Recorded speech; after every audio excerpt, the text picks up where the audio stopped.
আসসালামু আলাইকুম। আশা করি সবাই ভালো আছেন। আর রমজান মাস চলতেছে, সবাই রোজা, আমিও ইনশাল্লাহ রোজা। তো আজকে হঠাৎ একটু ঢাকার বাইরে যাচ্ছি অফিসের কাজেই। তো ভাবলাম একটু ভিডিও করি। ভিডিও তো আসলে আমার প্রফেশনাল কোনো বিষয় না, জাস্ট শখের বিষয়। ভালো লাগে, একটু একটু কথা বলতে মন চায় বা কিছু শেয়ার করতে মন চায়, আপনাদেরকে দেখাতে মন চায়, এই জন্যই ভিডিও করা। তো যাচ্ছি, এই যে এই জায়গাটা দেখতে পারতেছেন, চারদিকে সবুজ আর এত সুন্দর একটা জায়গা, এত সুন্দর একটা রাস্তা। কিন্তু গাছগুলোকে মানে আমার দেখা মতে, আমার ভাষ্য মতে মানে পঙ্গু করে দেওয়া হয়েছে। এই শুধুমাত্র দুই পাশের যে তার আছে, এই তারের খুঁটির জন্য।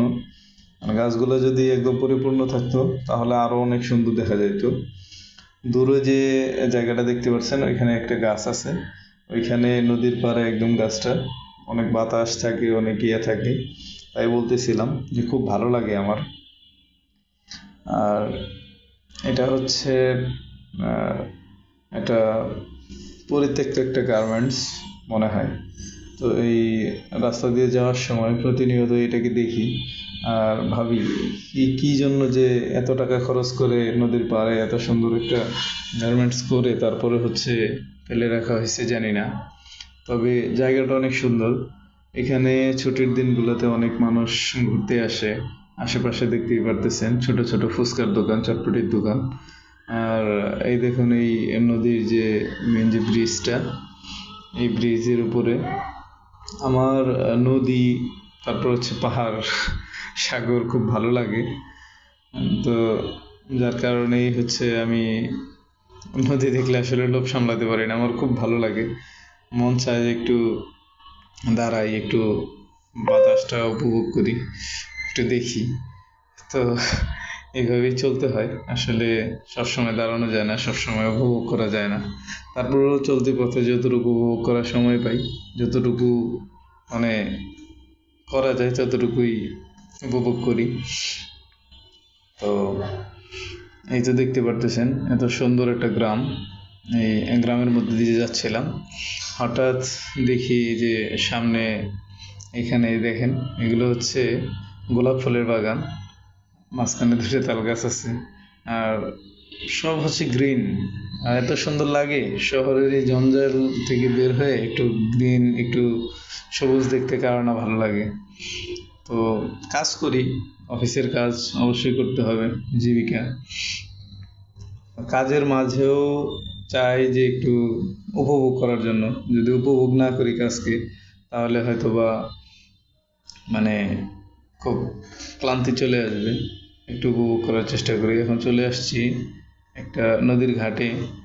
এইখান থেকে আমাদের বাইকটা, এখানে ব্রিজ নেই, তো এখান থেকে ট্রলারে পার হতে হবে, ওই পারে যেতে হলে ট্রলারে যেতে হবে।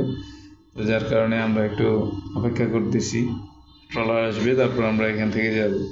তো দেখেন ঘাটটা এত সুন্দর, আশেপাশের পরিবেশ খুবই সুন্দর।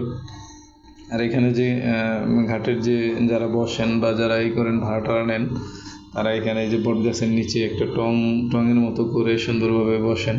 মানে দেখতেও অনেক ভালো লাগে, ভিউটা অনেক সুন্দর।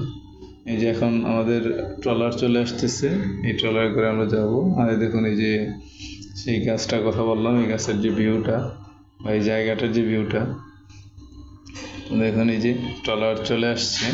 এখন আমরা এই ট্রলারে করে ওই পারে যাব ইনশাল্লাহ।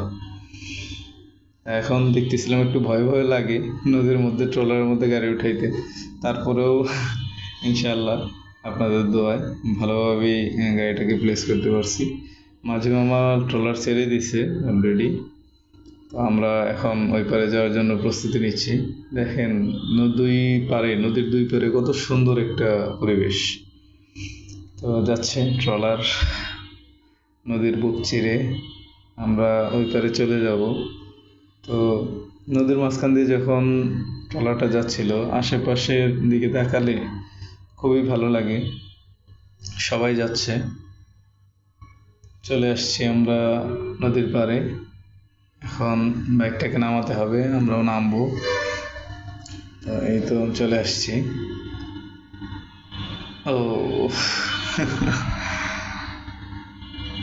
বাইকটাকে নামাচ্ছিলাম, তো কাঠটা যেভাবে দেওয়া ছিল আসলে ওইভাবে রিক্স হয়ে যায়, যার কারণে আমি মামাকে বললাম যে মামা একটু কাঠটা উপরে উঠাই দেন অথবা সরাই দেন।